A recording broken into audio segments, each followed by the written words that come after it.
اعوذ باللہ من الشیطان الرجیم بسم اللہ الرحمن الرحیم وَإِن كُنتُمْ فِي رَيْبٍ، اور اگر تم شک میں ہو مما نزلنا اس چیز کے بارے میں جو ہم نے اتاری علی عبدنا اپنے بندے پر، فأتوا بسورۃ تو لے آؤ ایک سورت من مثلہ اس جیسی، وادعوا اور پکارو بلاؤ شہداءکم اپنے مددگاروں کو، من دون اللہ اللہ کے ما سوا، ان کنتم صادقین اگر تم سچے ہو۔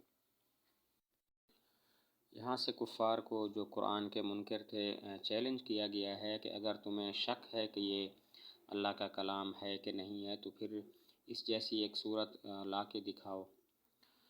نزلنا تنزیل سے ہے، اور تنزیل کا معنی ہوتا ہے بالتدریج، تھوڑا تھوڑا کر کے اتارنا۔ یہاں پر مما نزلنا فرمایا تاکہ ان کے اعتراض کا جواب ان کے گمان کے مطابق ہو جائے، اس لیے کہ وہ کہتے تھے قرآن بھی تھوڑا تھوڑا کر کے حضور صلی اللہ علیہ وسلم سناتے ہیں، جس طرح کے شاعر لوگ ہوتے ہیں وہ اپنا کلام تھوڑا تھوڑا کر کے بناتے ہیں۔ تو اس سے معلوم ہوتا ہے کہ یہ اللہ کا کلام نہیں۔ اگر اللہ تعالیٰ کا کلام ہوتا تو یک بارگی نازل ہو جاتا۔ تو اللہ تعالیٰ نے ان کے گمان کے مطابق ہی اس کا جواب دیا کہ یہ جو تھوڑا تھوڑا ہم اتارتے ہیں، اگر تمہیں شک ہے تو فاتوا بسورۃ من مثلہ۔ نزلنا تنزیل سے ہے، تنزیل کا معنی ہوتا ہے بالتدریج، تھوڑا تھوڑا کر کے اتارنا۔ یہاں پر نزلنا اس لیے فرمایا تاکہ کفار کے معارضے کا، کفار کے اعتراض کا جواب ہو جائے انہی کے گمان کے مطابق، کیونکہ ان کا خیال یہ تھا کہ جس طرح شاعر تھوڑا تھوڑا کر کے کلام بناتے ہیں، اسی طرح حضور صلی اللہ علیہ وسلم بھی قرآن اپنی طرف سے تھوڑا تھوڑا کر کے بناتے ہیں۔ اگر یہ اللہ کا کلام ہوتا تو یک بارگی نازل ہو جاتا۔ تو اللہ تعالیٰ نے ان کا جواب دیا کہ یہ جو تھوڑا تھوڑا کر کے ہم اتارتے ہیں، اگر تمہیں اس میں شک ہے تو فاتوا بسورۃ من مثلہ، علی عبدنا اپنے بندے پر، ہمارے بندے پر۔ یہاں پر سوال ہوتا ہے کہ علی عبدنا فرمایا، علی العبد کیوں نہیں فرمایا کہ بندے پر؟ سوال ہوتا ہے علی عبدنا فرمایا، عبد کی نسبت اللہ تعالیٰ نے اپنی طرف کی، ہمارے بندے، یوں کیوں نہیں فرمایا علی العبد؟ تو جواب یہ ہے کہ عبد کی نسبت اللہ تعالیٰ نے اپنی طرف کی ہے دو وجہ سے۔ پہلی وجہ یہ ہے تاکہ حضور صلی اللہ علیہ وسلم کی تعظیم کا اظہار ہو جائے، اور دوسری اس وجہ سے تاکہ اشارہ ہو جائے کہ حضور صلی اللہ علیہ وسلم اللہ تعالیٰ کے حکم کے پوری اطاعت کرنے والے ہیں۔ عبد کی نسبت اللہ تعالیٰ نے اپنی طرف کی ہے دو وجہ سے۔ پہلی وجہ یہ ہے تاکہ حضور صلی اللہ علیہ وسلم کی تعظیم ہو جائے، نمبر دو اشارہ ہو جائے کہ حضور صلی اللہ علیہ وسلم اللہ تعالیٰ کے حکم کی پوری اطاعت کرنے والے ہیں۔ فأتو پس لے آؤ، یہاں پر فأتو کا جو امر ہے یہ تعجیز کے لیے، ان کو عاجز قرار دینے کے لیے ہے، ورنہ سب جانتے ہیں اور اللہ تعالیٰ کو بھی معلوم ہے کہ وہ اس جیسی صورت لا کر نہیں دکھا سکتے۔ فاتو کا جو امر ہے کہ لے آؤ، یہ تعجیز کے لیے یعنی ان کو عاجز قرار دینے کے لیے ہے، ورنہ سب کو معلوم ہے اور اللہ تعالیٰ بھی جانتے ہیں کہ وہ اس جیسی صورت لے کر نہیں آ سکتے۔ سورت قرآن کے اس حصے کو کہتے ہیں جس کا اول و آخر معلوم ہو۔ قرآن کا وہ ٹکڑا، قرآن کا وہ حصہ کہ جس کا اول و آخر معلوم ہو۔ باقی سورت سے مراد سورت کی مقدار ہے، نہ کہ بعینہ۔ سورت اور سورت کی مقدار 3 چھوٹی چھوٹی آیتیں ہیں۔ سورت سے مراد سورت کی مقدار ہے، نہ کہ بعینہ خود سورت، اور سورت کی مقدار 3 چھوٹی چھوٹی آیتیں ہیں۔ باقی سورت کس سے ماخوذ ہے، اس میں 2 قول ہیں۔ نمبر 1 یہ ماخوذ ہے سور المدینہ سے، شہر کی فصیل۔ تو جس طرح شہر کی فصیل شہر کا احاطہ کرتی ہے، سورت بھی قرآن کے ایک حصے کا احاطہ کرتی ہے، اس لیے اس کو سورت کہتے ہیں۔ اور نمبر 2 یہ ماخوذ ہے سور بمعنی رتبہ سے۔ تو قرآن پڑھنے والے کو، قرآن کی ایک سورت پڑھنے والے کو ایک خاص رتبہ حاصل ہو جاتا ہے، اس لیے اس کو سورت کہتے ہیں۔ سورت کس سے ماخوذ ہے، 2 قول ہیں۔ نمبر 1 سور المدینہ سے بمعنی شہر کی فصیل۔ تو جس طرح شہر کی فصیل شہر کا احاطہ کرتی ہے، سورت بھی قرآن کے مخصوص حصے کا احاطہ کرتی ہے، اس لیے اس کو سورت کہتے ہیں۔ نمبر 2 یہ ماخوذ ہے سور بمعنی رتبہ سے۔ تو قرآن کی سورت پڑھنے والے کو بھی ایک خاص رتبہ حاصل ہو جاتا ہے، اس لیے اس کو سورت کہتے ہیں۔ من مثل ہی اس جیسی، مثل ہی کی ضمیر کا مرجع کیا ہے؟ دو احتمال ہیں۔ نمبر ایک، ضمیر کا مرجع ما نزلنا ہے، من مثل ما نزلنا، تو اب مطلب یہ ہوگا کہ کوئی ایسی صورت لے کر آؤ جو بلاغت اور حسن نظم میں قرآن جیسی ہو۔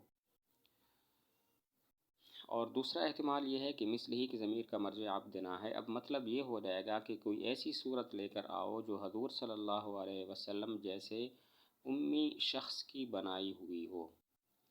مثل ہی کی ضمیر کا مرجع کیا ہے؟ دو احتمال ہے، نمبر ایک ما نزلنا اور نمبر دو عبدنا۔ اگر ما نزلنا ہو تو پھر مطلب ہوگا کوئی ایسی صورت لے کر آؤ جو بلاغت اور حسن نظم میں قرآن جیسی ہو، اور دوسرا احتمال کے مطابق معنی ہوگا ایسی صورت لے کر آؤ جو حضور صلی اللہ علیہ وسلم جیسے امی شخص کی بنائی ہوئی ہو جو لکھنا پڑھنا نہیں جانتے۔ لیکن پہلا احتمال صحیح ہے، اس لیے کہ دوسرے احتمال کے مطابق وہم ہو سکتا ہے کہ حضور صلی اللہ علیہ وسلم جیسے امی یعنی جو پڑھے لکھے نہیں ہیں، وہ تو اس جیسی صورت نہیں لا سکتا، لیکن کوئی پڑھا لکھا شخص لا سکتا ہے، حالانکہ کوئی پڑھا لکھا شخص بھی اس جیسی صورت لے کر نہیں آ سکتا۔ پہلا احتمال ما نزلنا والا صحیح ہے، دوسرا احتمال صحیح نہیں، کیونکہ دوسرے احتمال کے مطابق وہم پیدا ہوتا ہے کہ ٹھیک ہے حضور صلی اللہ علیہ وسلم جیسا جو لکھنا پڑھنا نہیں جانتے، کوئی ایسا شخص تو قرآن کی صورت لے کر نہیں آ سکتا، لیکن کوئی پڑھا لکھا شخص قرآن جیسی صورت لے کر آ سکتا ہے، حالانکہ قرآن کی مثل کوئی بھی نہیں لا سکتا، نہ پڑھا لکھا اور نہ غیر پڑھا لکھا۔ وَادْعُوا شُهَدَاءَكُم مِّن دُونِ اللَّهِ، اس کا مطلب یہ ہے کہ اللہ کے اولیاء کو چھوڑ کر عرب کے فصحاء بلغاء کو بلاؤ، اور وہ تمہاری گواہی دے دیں کہ جو کچھ تم نے بنایا ہے واقعی وہ قرآن کی مثل ہے۔ وَادْعُوا شُهَدَاءَكُم مِّن دُونِ اللَّهِ، اس کا مطلب ہے اللہ کے اولیاء کو چھوڑ کر عرب کے باقی جتنے فصیح و بلیغ لوگ ہیں ان کو بلاؤ، تاکہ وہ تمہاری گواہی دیں اور تمہاری تائید کریں کہ جو کچھ تم نے قرآن کے مقابلے میں بنایا ہے واقعی وہ قرآن کی مثل ہے۔ یہاں پر سوال یہ ہوتا ہے کہ عرب کے فصحاء بلغاء تو کافر تھے، تو عین ممکن ہے کہ وہ جھوٹی گواہی دے دیں کہ واقعی جو کچھ بنایا گیا ہے وہ قرآن کی مثل ہے، تو پھر اللہ تعالیٰ نے اتنا بڑا چیلنج کیوں کیا؟ وَادْعُوا شُهَدَاءَكُم مِّن دُونِ اللَّهِ۔ سوال ہوتا ہے عرب کے فصحاء بلغاء کافر تھے، تو عین ممکن ہے وہ گواہی دے دیں کہ ہاں ان لوگوں نے جو کچھ بنایا ہے وہ واقعی قرآن کی مثل ہے، جھوٹی گواہی دے دیں گے، تو اللہ تعالیٰ نے اتنا بڑا چیلنج کیسے فرما دیا وَادْعُوا شُهَدَاءَكُم مِّن دُونِ اللَّهِ؟ جواب یہ ہے کہ عقل سلیم اس بات کو پسند نہیں کرتی کہ ایک گھٹیا کلام کو قرآن کی مثل قرار دے دیا جائے اور گواہی دے دی جائے، تو اسی وجہ سے اللہ نے فرمایا وَادْعُوا شُهَدَاءَكُم۔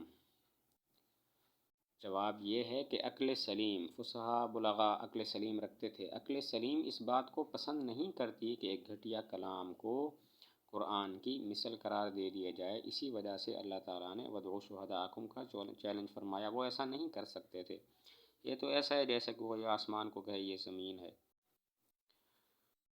تو چونکہ ممکن نہ تھا اسی وجہ سے فرما دیا وَادْعُوا شُهَدَاءَكُم مِّن دُونِ اللَّهِ ان کنتم صادقین، اگر تم سچے ہو اس بات میں کہ یہ قرآن اللہ کا کلام نہیں انسان کا کلام ہے۔